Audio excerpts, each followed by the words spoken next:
va parler de jumeaux numériques du bâtiment, parce qu'on voit que pour faire le diagnostic PEMD, Linda, il faut scanner le bâtiment complètement. Et donc l'idée que vous apportez, c'est de dire je scanne le bâtiment et puis après je peux travailler au bureau plus sereinement. Oui, je vais expliquer tout ça, mais en résumé, c'est ça. En résumé, c'est ça, voilà. Je te laisse présenter et puis je suis à côté de toi pour le question-réponse. Ok.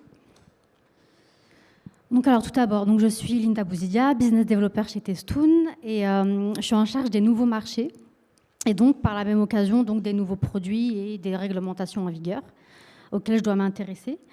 Donc Testoon, créé en 2007 par Jean-Michel Quatrin, participe au Grand Circuit depuis maintenant de plusieurs années. Et son métier, sa vocation, c'est de venir apporter des innovations à tous ceux qui veulent faire de la mesure, que ce soit test, contrôle, diagnostic et tous les phénomènes mesurables. Donc on équipe tous les métiers du bâtiment, surtout ceux qui sont en charge des contrôles techniques, tels que les diagnostiqueurs immobiliers, les bureaux d'études, les bureaux de contrôle, et les experts en bâtiment, et tous ceux aussi qui, de près ou de loin, viennent améliorer les performances du bâtiment. Donc du coup, on propose des technologies qui vont venir, qui vont permettre de contrôler le bâtiment in situ et ainsi être en conformité avec les contraintes réglementaires.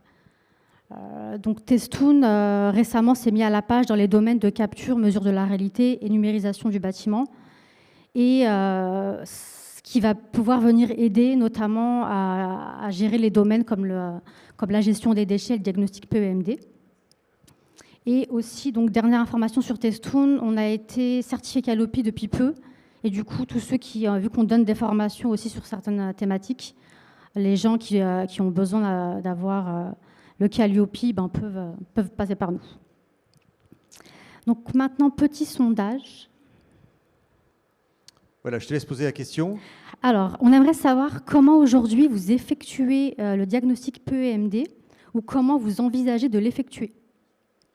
Voilà, donc il y a 4 réponses possibles. Linda, c'est manuellement, à l'aide de mon logiciel de diag, oui, avec un logiciel dédié, ou je ne sais pas encore. Allez, on laisse 5 secondes au public pour répondre. 4, 3, 2, 1, 0. Allez, Benjamin, est-ce qu'on a les réponses? Voilà, on a les réponses, on affiche les résultats. Linda, oui. Qu'est-ce qu'il en est alors? Alors, ex aequo, manuellement et à l'aide d'un logiciel dédié, 30%. Et ensuite, il y en a pas mal quand même, 27% qui ne savent pas encore. Et ensuite, il y a le logiciel diag aussi pour 13%. Donc, ok, c'est intéressant. Donc, il n'y a pas de bonne réponse, bien sûr. C'était de comprendre comment vous fonctionnez aujourd'hui ou comment c'est réalisé aujourd'hui. Maintenant, du coup, on va essayer de voir ce que propose Testoon, qui va venir en aide à la réalisation de ce diagnostic. Donc, Testoon propose aujourd'hui des solutions de capture et mesure de l'existant, notamment avec la technologie développée par Matterport. Donc une solution technologique de Matterport qui est assez complète, qui va permettre de venir capturer, héberger et analyser un jumeau numérique. Donc en gros, on va venir scanner un bâtiment, un espace avec un outil de capture, un outil de scan, à l'aide d'une tablette et d'une application dédiée. Et on va venir récupérer ce qui a été scanné depuis la tablette et on va l'envoyer vers un cloud où là, le jumeau numérique sera traité automatiquement sans qu'on ait besoin de faire quoi que ce soit.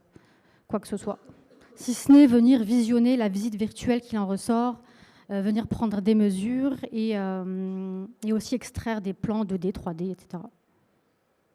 Donc ça, c'est pour... donc la technologie Matterport est aujourd'hui de plus en plus utilisée dans le bâtiment.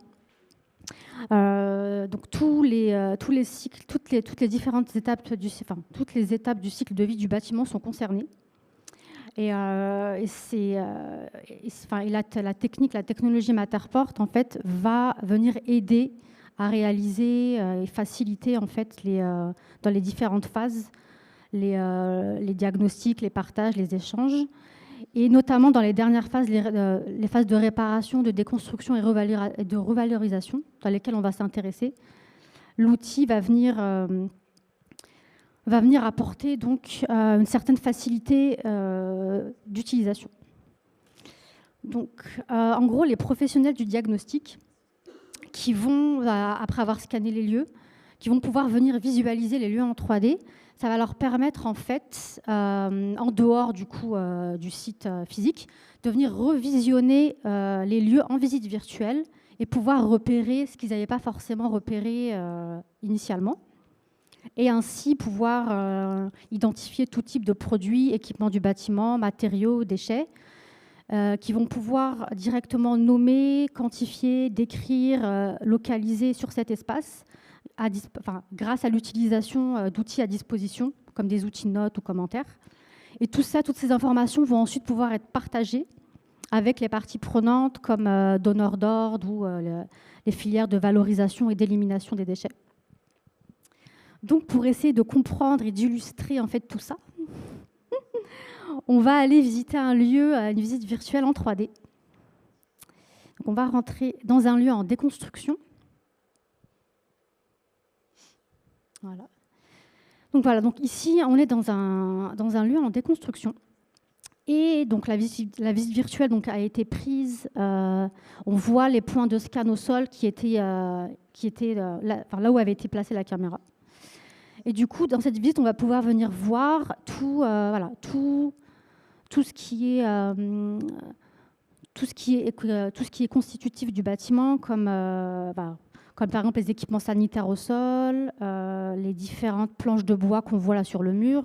Donc on va pouvoir venir identifier les différents matériaux, que ce soit le bois, le métal. On va venir voir tout ce qui reste, tout à fait. On va pouvoir aller analyser les moindres recoins et repérer ce qui peut nous intéresser et ce qu'on peut récupérer. Et donc là, il y a un équipement de chauffage cassé dans le coin. On va pouvoir venir analyser.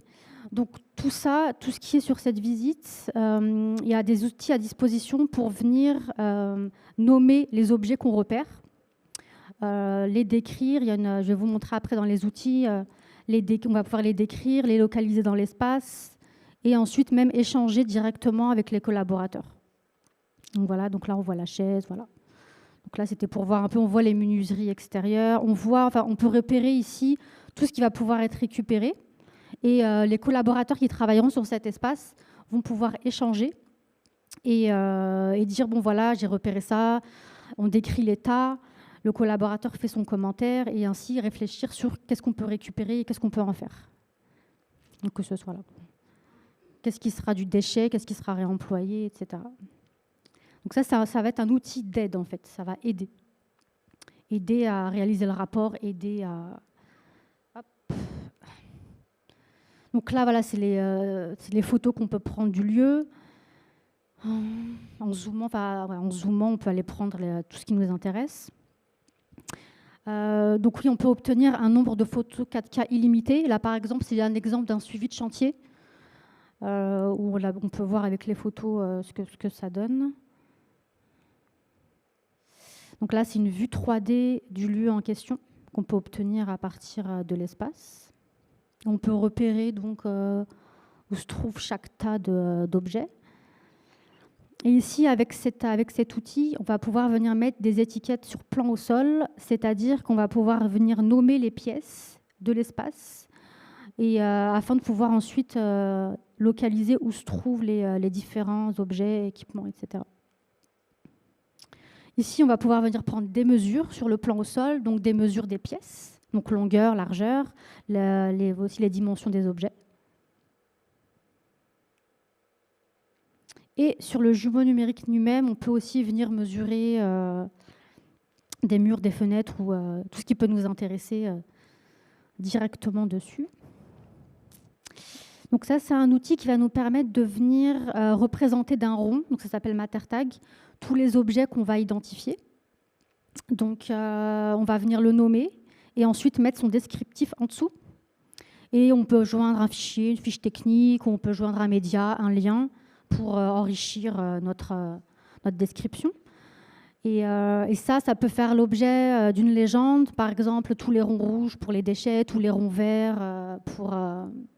pour les produits de construction. Enfin, on peut choisir une légende par nature ou par catégorie de produits. L'outil note est intéressant car on va pouvoir venir rajouter une note sur un objet qu'on a identifié, par exemple là ici la cheminée, et on va pouvoir l'envoyer à un collaborateur directement depuis l'espace. Il va recevoir du coup un mail où il va pouvoir avoir cette note et répondre à cette note. Où on mettra un commentaire, par exemple, merci de venir prendre cette cheminée bon état, merci de l'investiguer ou peu importe. Et du coup, il va venir répondre à cette note, ils vont pouvoir échanger et voir du coup réfléchir du coup à ce qu'ils vont pouvoir en faire. Et on peut rajouter pareil un fichier, un média ou un lien sur le produit en question. Donc ça, c'est un exemple de maison poupée, de vue 3D d'un bâtiment. Donc c'est pour montrer qu'on peut faire la même chose avec un bâtiment, donc sur plusieurs étages, et avec les mattertacs qu'on voit d'en haut, où voilà, si on vient pointer dessus, on voit la description qui a été faite à l'endroit donné. Donc ensuite, on peut extraire des plans schématiques 2D du lieu. Donc ce plan schématique 2D va permettre d'avoir les surfaces des pièces, les surfaces par étage et la surface totale du lieu, ainsi que les portes et fenêtres de chaque pièce. Enfin, donc ce plan schématique-là, il représente le lieu qu'on vient de voir avec les portes, fenêtres, et on peut le joindre aussi à une note directement dans l'espace, si on veut le transmettre à quelqu'un, le partager avec un collaborateur ou une partie intéressée. Et enfin aussi, si on veut aller plus loin, on peut aussi obtenir une maquette numérique du bâtiment qui va se décomposer en 3 niveaux d'information selon qu'on ait besoin de l'architecture simple ou du mobilier inclus ou des éléments techniques, mécaniques, la plomberie. Donc ça peut servir notamment pour les besoins du BIM et pour tout client qui est intéressé à avoir une maquette numérique du lieu en déconstruction.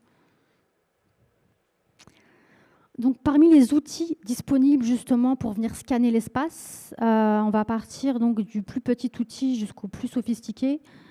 Donc, on va partir d'un smartphone ou caméra 360 jusqu'au scanner LiDAR. Donc, les différents outils peuvent soit scanner intérieur et extérieur, soit intérieur. Donc, par exemple, la Matterport Pro 2, qui est une caméra infrarouge, va plutôt être réservée pour l'intérieur. Et la caméra Pro 3, donc une caméra LiDAR, elle peut s'utiliser aussi bien à l'intérieur qu'à l'extérieur. Donc elles ont toutes des niveaux de précision et des portées différentes en fonction du besoin, du lieu qu'on veut scanner. Donc tout ça s'utilise avec l'application Matterport et l'espace client.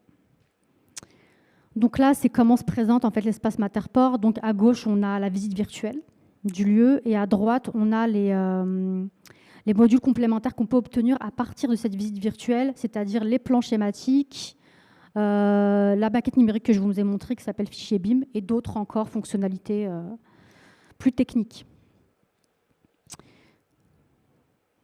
Donc voilà, bon, pour en savoir plus, donc vous pouvez visiter notre site. On a un site, Testoon 3D, où on répertorie tous les outils. On a aussi un webinaire qu'on a fait sur le sujet, où on explique les outils, les fonctionnalités, à quoi ça peut servir dans le bâtiment. Par exemple, ça peut servir aussi dans le diagnostic avant travaux, en plus du PEMD. Et voilà, et divers contenus qu'on a sur notre site. Voilà, on peut applaudir Linda. Merci Linda pour cette présentation. Alors, moi, je me posais la question en regardant, je trouve ça c'est génial, c'est la réalité virtuelle. Aujourd'hui, il faut combien de temps? Alors, on a vu un bâtiment, il faut combien de temps pour scanner un bâtiment comme ça, sur lequel, si j'ai bien compris, il y a les mesures qui sont prises en automatique. Après, on peut faire les calculs, on peut faire des calculs de surface, de volume. Ça prend combien de temps? En fait, il faut une demi-heure à peu près pour scanner 100 mètres carrés. Ok. Mais par contre, pour les mesures, c'est nous qui allons venir prendre les mesures qui nous intéressent sur la visite virtuelle. Oui, alors après, l'opérateur, il doit refaire des prises de mesure, mais une fois que le scan est fait, on peut... On peut venir mesurer, en fait. Il y a un outil mesure, on peut venir mesurer directement dessus. Mais ça, on le fait chez soi après. Oui, chez soi après, tout à fait. Oui, voilà, donc on fait dans un deuxième temps, mais bon, il faut environ une heure pour faire 100 mètres carrés. Une demi-heure. Une demi-heure pour faire 100 mètres carrés. En termes de coût, c'est quoi les coûts alors Les coûts- de matériel Je sais que c'est toujours complexe hein, Ouais. d'afficher des problèmes, des questions de coûts, parce qu'il y a le coût du matériel, il y a le coût du soft, du logiciel aussi. Tout à fait. Donc le matériel, ça peut partir donc, du plus petit matériel à 89 € jusqu'au scanner. 89 € par mois ou comment ça va? Ça, c'est le matériel. Après, Mais c'est par mois ou c'est non, l'achat du matériel. l'achat du matériel? Ah oui, donc c'est pas Là, très- pour l'instant, je parle juste du matériel. Donc, par exemple, les caméras Pro 2 et Pro 3. Donc, la Pro 2, elle est, on va dire, le kit est à environ 3400. Et pour la Pro 3, c'est un petit peu plus cher parce qu'elle est plus précise et donc plus performante. Donc, elle va Ok. être à 5700 à peu près. Ouais. Et ensuite, oui, il y a différents abonnements en fonction de ce qu'on prend, du nombre de collaborateurs dont on a besoin, du nombre d'espaces à scanner dont on a besoin. Donc, en gros, la moyenne, c'est 62 € par mois.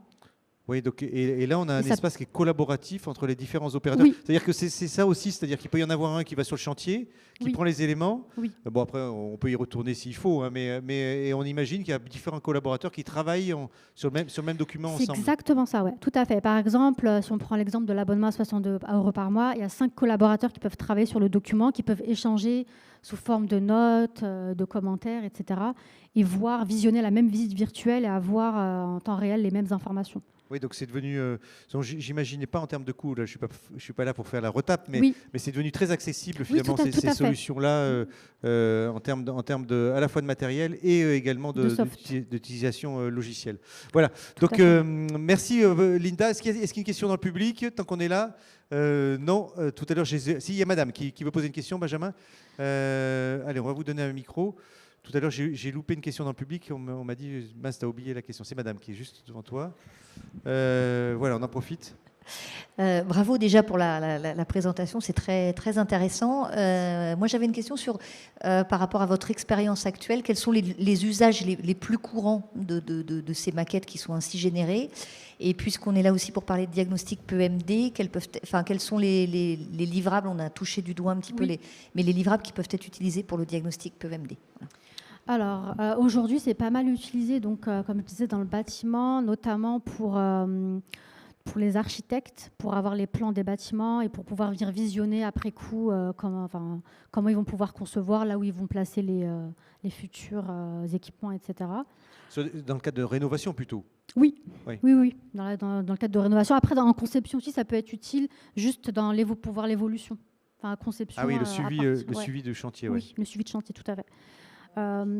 Sinon, c'est pas mal utilisé donc, par les métiers aussi du diagnostiqueur, là où ils veulent par exemple faire du DPE, audit énergétique, ou encore diagnostic avant travaux, pour tout ce qui est amiante, plomb, parce qu'on a besoin de croquis, on aimerait éviter de se déplacer trop souvent sur site.